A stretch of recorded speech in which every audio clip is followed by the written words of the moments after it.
Olá, você já sabe como selecionar o tema se está nesta aula, já sabe também distinguir um tema de matemática e sabe sobretudo como escolher o orientador e evitar aqueles orientadores que podem constituir mais obstáculo no seu caminho do que uma ponte no sentido do seu objetivo, não é? Bem, hoje vamos falar aqui no nosso curso de elaboração de dissertação, vamos falar da definição da metodologia.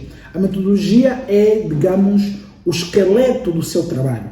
E como elemento estruturante, edificante, como as vigas de um edifício, ela deve ser criteriosamente selecionada. Bem, e para selecionarmos uma metodologia para a nossa pesquisa, precisamos levar em conta fatores de natureza epistemológica, portanto, a crítica ao conhecimento, a forma como o conhecimento é elaborado deve ser levada em conta, e as questões de natureza metodológica, portanto, os processos heurísticos e a forma como o conhecimento é efetivamente construído.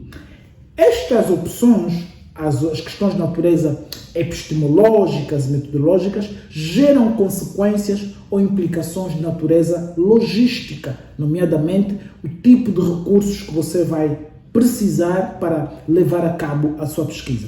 Então, a aula de hoje será exatamente sobre estes aspectos, tá bom? E vamos também, aliás, deixa referir, também considerar algumas questões de natureza mais particular, algumas conveniências e particularismos. Bem, questões de natureza epistemológica, nós nos referimos sobretudo ao quadro lógico da pesquisa. É fundamental que o estudante tenha desde logo um mapa mental, tenha desde logo uma ideia de qual será o percurso a realizar desde o problema até a solução. Portanto, um quadro lógico, desde a pergunta de partida, as hipóteses, a problemática, ok? Tudo isto deve estar devidamente alinhado. A pergunta de partida, ela diz respeito, sobretudo, ao problema a investigar. É colocado normalmente na forma interrogativa quais são, por exemplo, os fatores que explicam o abandono escolar. Portanto, é uma pergunta de partida. Depois, as hipóteses, elas podem ser uma ou duas. O abandono escolar é explicado pela desestruturação familiar, é explicado pela falta de condições financeiras das famílias. Então, é preciso desenhar todo este quadro lógico, tá bom? De natureza mais, digamos, epistemológica, estruturar aqui o processo que vai levar da dúvida ao esclarecimento. Obviamente, toda a pesquisa precisa ser acompanhado de um percurso mais objetivo, portanto, mais claro, e aqui é fundamental ter os objetivos da pesquisa definidos. Por exemplo, o objetivo geral, ele é relativo à finalidade da pesquisa, ou seja, o que o investigador pretende alcançar no final da pesquisa. É deste modo que você vai pensar o seu quadro lógico, o objetivo geral da sua pesquisa. O que é que você pretende alcançar? Qual é a finalidade do seu estudo? E deve ser, portanto, o objetivo geral elaborado conforme diz o mapa taxonômico. Portanto, os verbos devem estar no infinitivo, portanto, terminarem em AR ou em ER, portanto, verbos no infinitivo, explicar, compreender, analisar, portanto, sempre com R no final, para que você possa mais facilmente indicar a ação que vai realizar. Os objetivos gerais, por dizer respeito à finalidade, eles estão mais no plano heurístico, no plano do conhecimento. São verbos que apontam mais para o conhecimento. Compreender, por exemplo, analisar. Já os objetivos específicos que devem e servem para operacionalizar o objetivo geral situam-se mais no plano operacional, mais no plano meso, tá bom? E dizem respeito às tarefas da pesquisa, aquilo que o investigador irá realizar para atingir a finalidade da pesquisa. Normalmente é identificar, é relacionar, é comparar, é medir, enfim, são verbos que apontam mais para ações concretas, tá bom?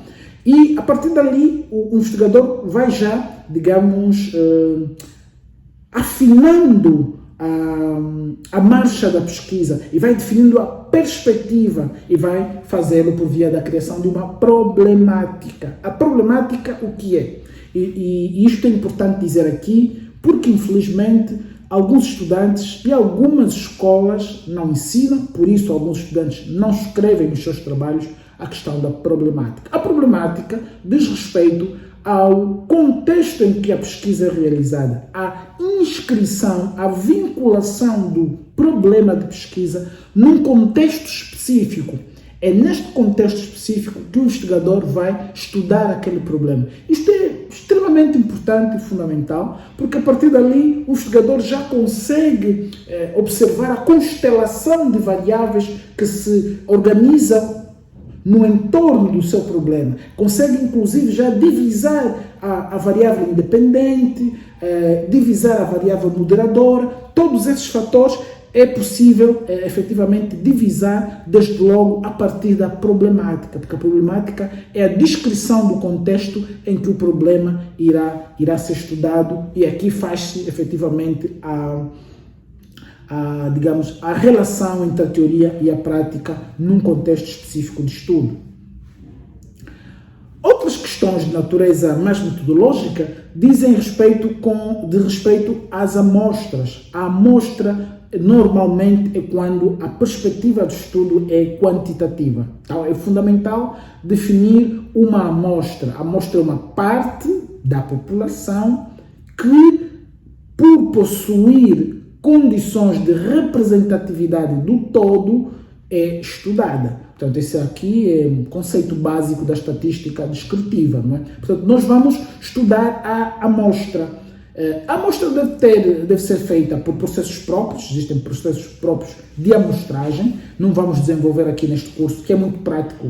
Depois você pode ir ao Google, pegar um manualzinho de estatística para ver os processos amostrais, mas basicamente você pode usar uma amostra por conveniência, logística, uma amostra aleatória, uma amostra por saturação, bola de neve, enfim, existem várias tipologias de amostra. Você depois pode estudar com mais calma e ver, conforme o seu tema, qual é o processo amostral mais adequado. O que deve saber é que tem de ter uma amostra, por caso dos estudos quantitativos, e deve ter uma população-alvo, um público-alvo, no caso dos estudos qualitativos. Bem, nos estudos quantitativos, a quantidade, a representatividade quantitativa da amostra é um fator crítico, é muito importante.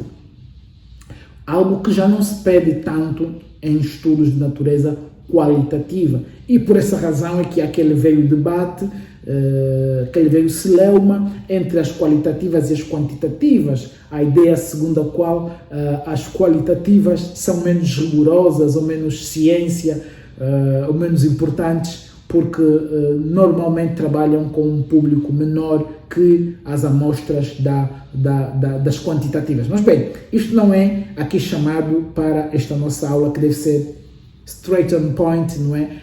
Não vamos abordar essas questões mais aprofundadas, não vamos aprofundar isso. Bem, as variáveis devem estar também definidas em sede da metodologia. Portanto, a variável independente é aquela que explica o fenómeno. Portanto, nós explicarmos o abandono escolar a partir da monoparentalidade. Portanto, estamos a dizer que a monoparentalidade é a variável independente, é a variável explicativa, que explica o problema. O problema é sempre a variável dependente, no caso aqui, o abandono escolar. Portanto, é preciso colocar isso. Há também a possibilidade, conforme o caso, o estudo, de existir uma terceira variável, que é a variável... agora era minha filha a entrar e eu tive que interrompê-la. Pois... dizia, há a possibilidade de existir uma terceira variável, que é a variável moderadora, que é aquela que serve para amortizar, reduzir o impacto da variável explicativa sobre a variável explicada, ou seja, o impacto da variável independente sobre a variável dependente. Isto é muito importante. Os estudantes às vezes não levam em consideração a variável moderadora e fazem afirmações um bocadinho, digamos, rebuscadas e forçadas, exatamente porque ignoram essa terceira força explicativa nas suas análises. O modelo de análise diz respeito ao esquema.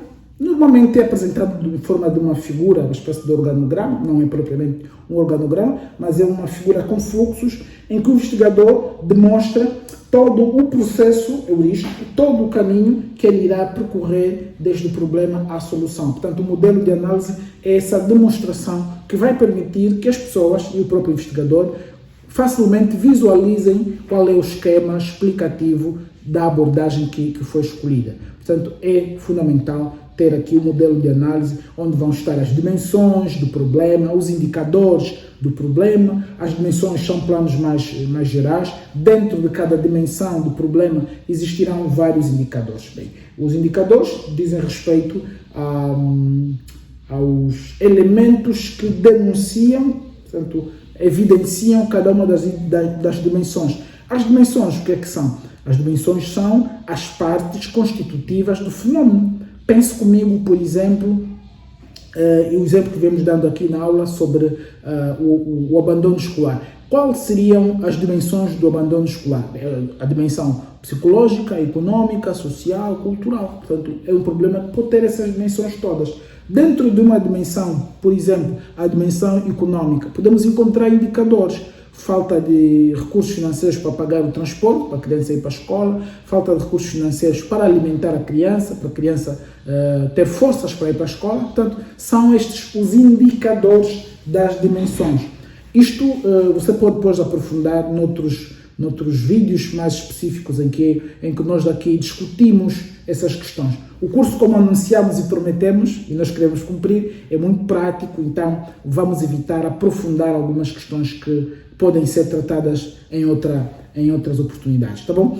Na metodologia, e essa aula já está um bocadinho longa, já vamos a 13 minutos, na metodologia é fundamental que os instrumentos estejam elaborados, tendo em conta efetivamente os métodos, e os métodos derivem efetivamente da metodologia. Há aqui uma relação hierárquica entre metodologias, métodos e instrumentos. Isto vamos ver mais para frente, com detalhes, mas para já fica aqui sinalizado que a metodologia é efetivamente o plano mais geral, de onde se extraem os métodos, que são os caminhos, as formas de abordar o problema. Já os instrumentos servem para operacionalizar as técnicas. Olha, entre os métodos e os instrumentos ainda estão as técnicas.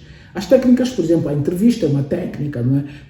A observação é uma técnica. Nós podemos usar as técnicas por via dos instrumentos. Cada técnica possui o seu próprio instrumento. Há também implicações logísticas. Como dissemos atrás, o facto de estudar um tema nacional implica uma maior logística que estudar um tema municipal, por exemplo. A natureza do fenômeno a observar algumas vezes não permite que se estude só o tema de maneira municipal, é preciso que se estude nacional ou regional. Portanto, não é a conveniência ou o particularismo exclusivo do investigador que vai determinar se este estudo é de natureza estadual, ou municipal, ou provincial, ou nacional. Não é apenas a conveniência do investigador, é também sobretudo o tema em si, porque existem temas que não podem, pela sua natureza, ser estudados só num pequeno território. Os recursos disponíveis são sempre uma condicionante para a realização da pesquisa. Se você vai fazer um tema de natureza nacional, de âmbito nacional, você eventualmente terá necessidade de se deslocar de uma província para outra, de pernoitar. Você vai ter necessidade de aplicar 100, 150, 200 inquéritos.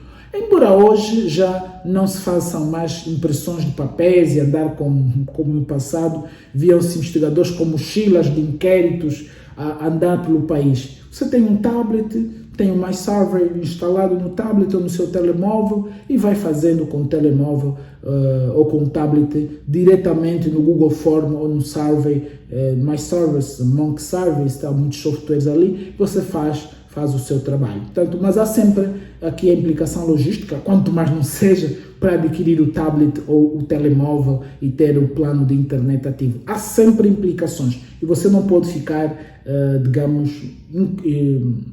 não pode negligenciar ou ignorar esses fatos, tá bom?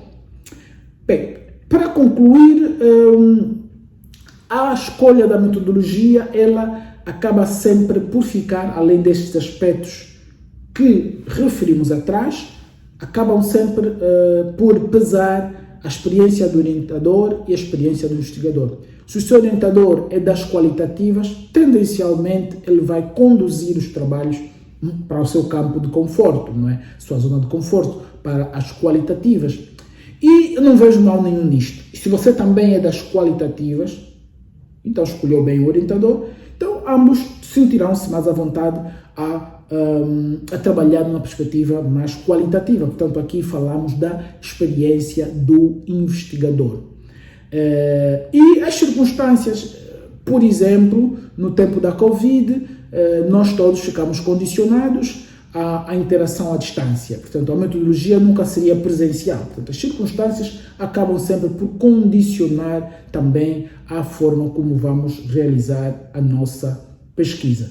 Então, esperamos que você agora, chegado aqui, já esteja em condições de escolher a metodologia mais adequada para o seu trabalho e tenha consciência das implicações epistemológicas, metodológicas, logísticas, enfim, esteja mais consciente das escolhas e das opções que vai fazer no seu trabalho.